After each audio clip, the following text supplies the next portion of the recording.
The concept we're going to have a look at today is how do we go about converting larger or very small numbers into a floating point format, which is a topic covered at A-level.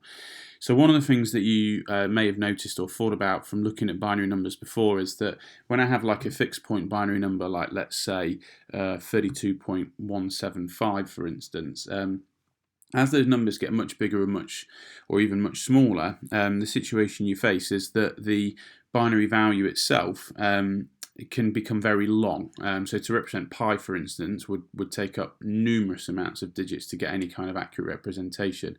So one of the methods that we've got in our A-level study is this idea of floating point numbers and how to convert a number from decimal into its floating point equivalent, and also how to convert a floating point number into its representative decimal number as well. And that's actually where we're going to start with. So we're going to begin by having a look at converting a number that we've been given in floating point format and converting it into its representative decimal value. So if we take a number that would be represented in this format, and I'm going to just write one out here for us to have a look at, and then I'll explain the number that we've actually been given here. So there's two parts to a number, the way that it would be written out. You have the mantissa first of all, and then you have something called the exponent. Now the mantissa is related to storing the precision of the number itself, whereas the exponent is all to do with storing the magnitude of the number. So basically how many decimal places that you move the value by. Now if we refer back to kind of like basic maths, if you saw a number like 3.72 times 10 to the power of 7, what you would know is that your decimal number is going to move 7 places to the right hand side, because it's going to create a really large number like 372,000, 3.72 million, whatever that value is. I'm not sure without working it out.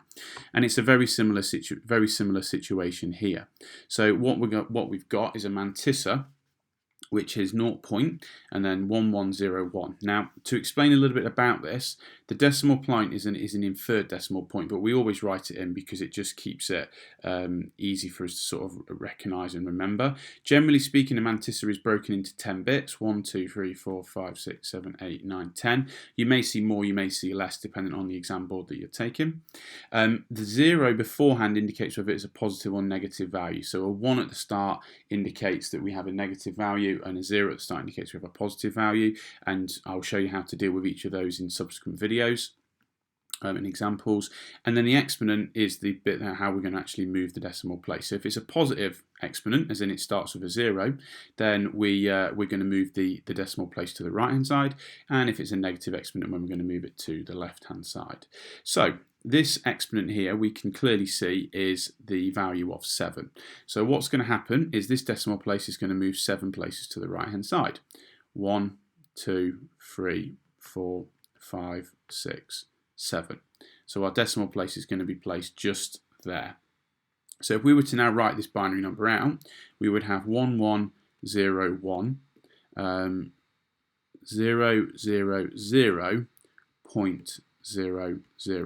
So the final answer is actually 1, 2, 4, 8, 16, 32, 64, 96, 104. Now there's nothing particularly glamorous about that, but let's take an example which is slightly more kind of involved. So let's look at one that's maybe like 0.11101101, and let's look at an exponent such as 3 this time. Well, what we're going to do is we convert our exponent first of all, and this is going to move 1, 2, and 3 places to the right hand side. So we're now going to have 111.01101. So this also automatically becomes a much more interesting number, because I've got 7 on the left hand side, but now I've got a quarter, I've got an eighth, I've got a 16th, and I've got a 64. So the way to kind of represent this, or the way that you can write this, is that we know that 4 16ths will fit inside a 64, 8 eighths, 8 will fit into 64, and so on. So we can actually write this as 4, 12, hang on a second, 1, 2, 4, 8, 16, 24,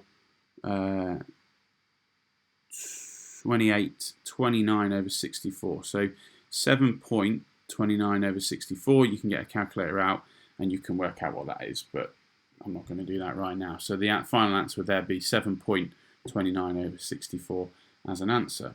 So let's give you one to have a practice on, and then I'll kind of do this with you. So you can do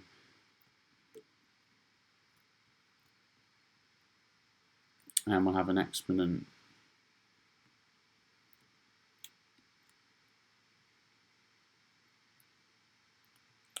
in fact, let's go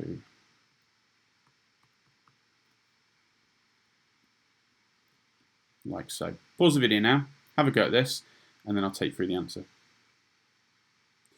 Okay, so the answer to this question then is we've got an exponent of 5, and we're going to move our decimal place 5 places to the right hand side. Therefore 1, 2, 3, 4, 5. So our final answer we're going to write out as 1011 0.0110.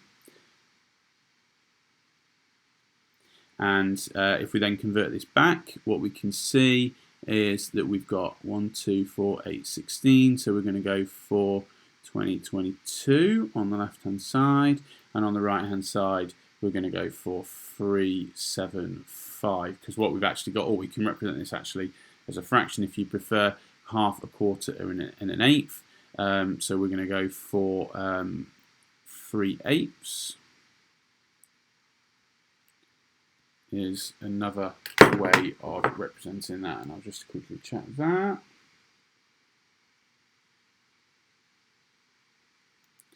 And here.